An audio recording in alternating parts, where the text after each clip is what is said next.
Another major Boise event is requiring everyone in attendance to provide proof of vaccination status or a negative COVID test. Boise Pride Festival, which was moved from June to September this year because of the pandemic, they announced on Sunday they will enforce the mandate as cases continue to rise, and primarily in those who are unvaccinated. It includes event goers, volunteers, staff, vendors, and even the performers. How will this all work, though? Katya Stepovic spoke with Boise Pride's president, Michael Dale, to find out. Some big changes, obviously, this coming Pride. How do staff members plan to check everyone's vaccination status and negative test results? It does seem like quite a bit of legwork.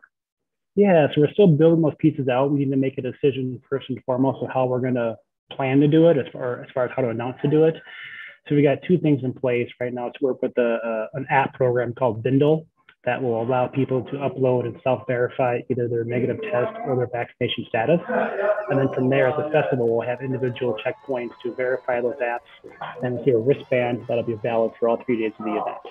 We know the breakthrough cases are rare, but they do happen. And breakthrough meaning someone who's already vaccinated comes down or spreads COVID or both.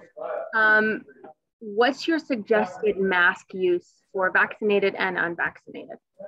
So we're going to recommend anybody wears a mask if they're not comfortable doing so, and especially for sure for the unvaccinated. At the end of the day, it's going to be the comfort level of the individual on what risk they're willing to put themselves at, but that's going to be our recommendation. Why did the Boise Pride Festival come to make this decision in the first place? What went into deciding to do this? Well, we've been talking about this for the last 9 months when we first started about having to move Pride from our traditional June date to September. And then the last really 2 months, we've kind of been following other prides throughout the country when things really opened up back in June and there was no protocol in place at all. So we saw cases come back up and had to pivot and say, all right, we're not quite out of the woods yet.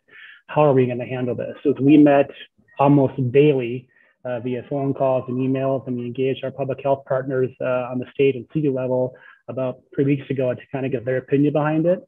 And so we kind of had two spectrums of the unvaccinated and the vaccinated.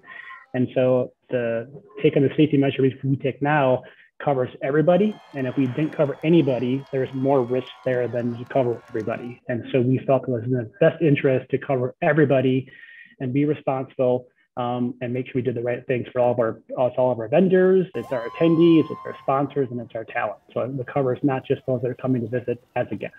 But it sounds like there was never an option to not have Pride this year. You guys were going to make it work regardless.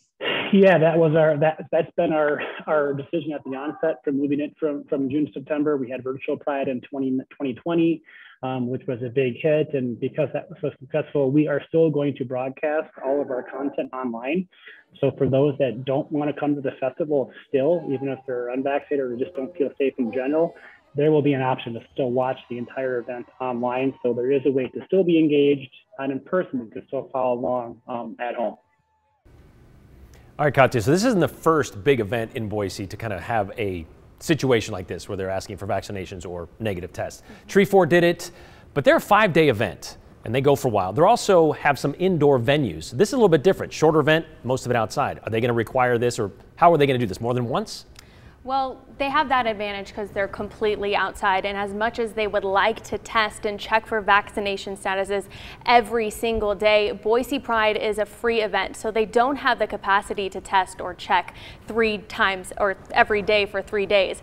But because of that, if you're not vaccinated, they want tests to be administered on or after September 9th so they can get as close to that start date as possible. So kind of push it right up until that last moment to make sure what you're getting is the most recent. Absolutely. All right. Thank you very much, Katya.